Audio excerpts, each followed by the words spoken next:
So we're all sitting here collectively, waiting for this chapter, and we're thinking to ourselves, what could Fujimoto truly do? What could he actually do this time to really hurt us? Well, he could supply a lot of information for Sword Guy, a lot of information for Denji, Chainsawman Church, Fumiko, and ultimately build a very faint outline of a relationship that could or could not be beneficial that has a very devastating result. In short, misery, pain, depression, all the things you're accustomed to for Chainsaw Man. However, part 2, if you haven't noticed, has operated rather differently. It doesn't just focus on that misery or that depression, or even really being a slaughterhouse. The actual death of characters is pretty minimalistic in part 2, and it's handled with more intent and purpose than to part 1. This is a good thing. We're changing directions, we're shifting over perspective of things. It's more intimate now. So we have to build these relationships first before they all come crumbling down. Now, I really don't want to say this, but the more I think about it, the more I talk about it, the more it sounds better in my head and out loud, the more I kind of want to see it happen because I love devastating moments. But at the same time, we just don't want a Archie Power repeat. This isn't that. Let me put it like this. The previous video, I said that this Sword Guy, potentially, whatever, could be a new guy friend for Denji. Completely out of left field. I didn't think it would be a thing. It was kind of just a random idea that popped in my head. I thought it'd be nice. Turns out we are going that direction. At least the very faint start of it has me excited, but also brings in all that misery that I was just talking about. This is a guy friend. One of the first that Denji has ever had. We don't count Archie, that is a brother, that is a family member, similar to Power. This could be his first. Someone that understands Denji, someone that is too a hybrid, and let me just tell you, was also introduced at the exact same time as Reze. Reze was introduced chapter 40 of part 1, Sword Guy chapter 41 of part 2. Reze, even though very interesting and self-centered, had the best interest for Denji in the long run. They actually got along genuinely. It seems a little bit odd, a little bit suspicious that this hybrid of the same caliber that has fought Denji before but doesn't really remember it is appearing right now. And with an offer, with a very specific outcome. If you leave a like and subscribe, it will help me tremendously.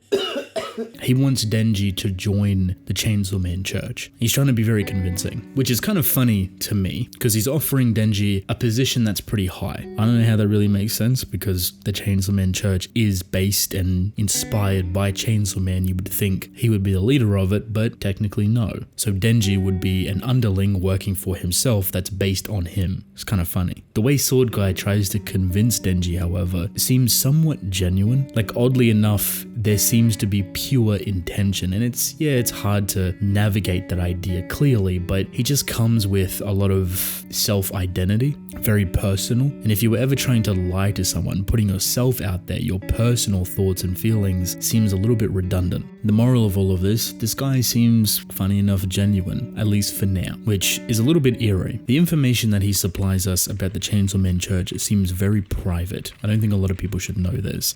Now, obviously, to me, it seems like he's telling Denji out of good faith that he really wants him to join, maybe because he wants to see him do better, tries to convince him with food, with money, with enjoyment, this freedom. And even though Denji tries to play around with this idea and he kind of likes it, doesn't really like it, it doesn't really seem up his alley to be a part of the group that worships him. What does get him, however, hook, line, and sinker, mind you, is women. Is this manipulative? Is this something that Sword Guy, now known as Miri Shugo, actually knows and is using to his advantage? I don't really know. The way Fujimoto goes to visualize the importance of women for Denji is very funny. It is completely non-serious. I really wish I could show it to you because it emphasizes it so much more.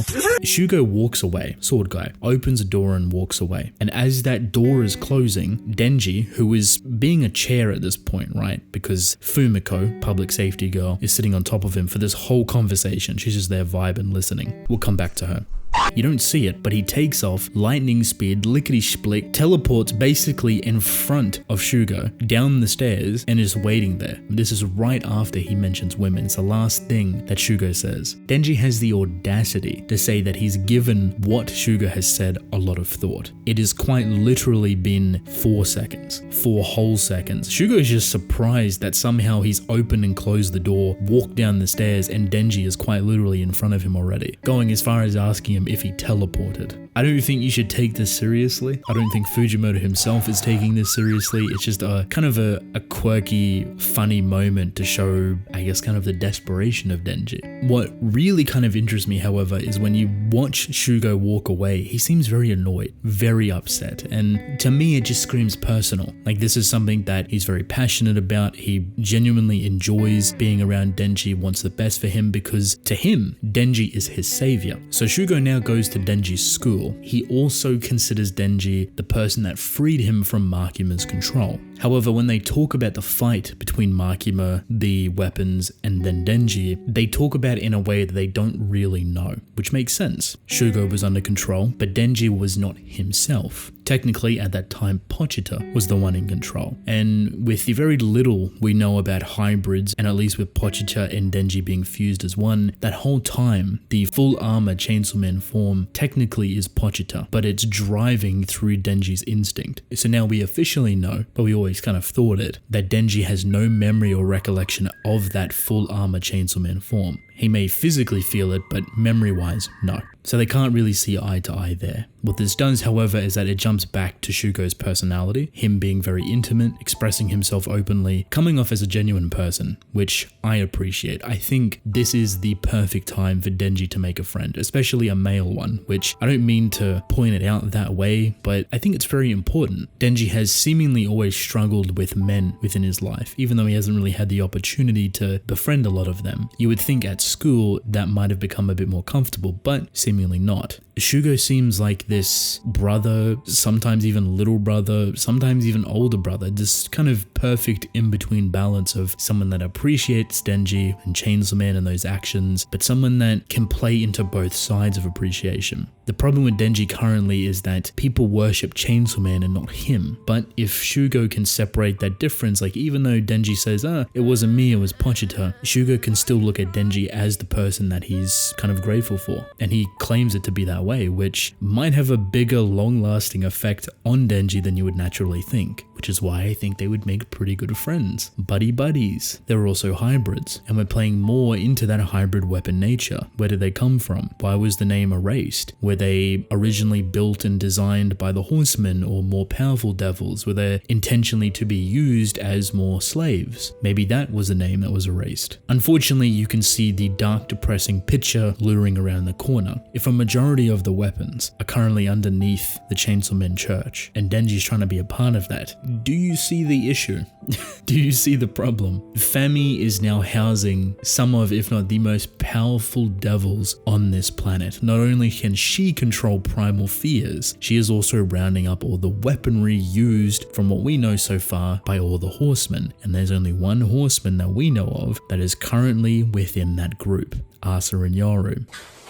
What better way to have what Fami's original intention was, which was to weaponize Yoru? Now we have all the tools at her disposal. Fami is quite literally lining up the arsenal, the tool shed, the weaponry powerhouse of all of the hybrids and giving it to Yoru on a silver platter. I'm hoping, praying even, that this guy, Shugo, sword guy, does not know what he's getting himself into. This might build their connection more if they try to escape, if they figure out what is going on, if a bigger conflict comes through between Denji and Asa. Because of course they're going to meet each other. If they're part of the Chainsaw Man church, they're both going to conflict in that regard. Denji is the legitimate Chainsaw Man, but then we also have the fake ones, the phony. Do you see that conflict brewing? If you're asking yourself, why would Famine do all this? She wants Nostradamus' prophecy gone. She was going after war to begin with. Now she has kind of lined everything up perfectly to provide war the attention it deserves, Asa the appreciation and effort that she wants to give to Chainsaw Man, and now she has all of the weaponry and following to be able to give it, to be able to utilize it. This is a perfect scenario for Fami. The funniest thing about all of this, right, is that during this whole conversation between Denji and Shugo, Fumiko is just sitting there. She's not on Fami's side, she's on the public safety side, she's on Yoshida's side. So when Yoshida really tried to get her under control, like, hey, protect this guy, she is out here doing nothing. While I find this attitude unsettling, a little bit weird, a little bit I think she provided a lot of comedic value between them. There was a couple of panels there where I felt like the banter was very similar to Denji's original trio with Power and Aki, now being Fumiko and Shugo. Obviously it's not meant to be the same, but I believe it's meant to be of the same DNA. And these three kind of just get along weirdly, and they all have their quirks and interests, and they intermingle in a pretty compatible way. I can see them hanging out a lot more. And I know we don't want to trust Fumiko, she's a little bit weird, she's 22 years old, we're not going to forget about the felonies and the crimes that she committed against Denji and was about to commit even further, so we don't support her. But the DNA of their humor was definitely there, and we've seen it before. You know what the biggest curveball would be, however? Kishibe. Where is that old man? What is he doing? I'm excited for next week. You should be too, because we're getting another chapter. Yippee. And hopefully it's all smooth sailing.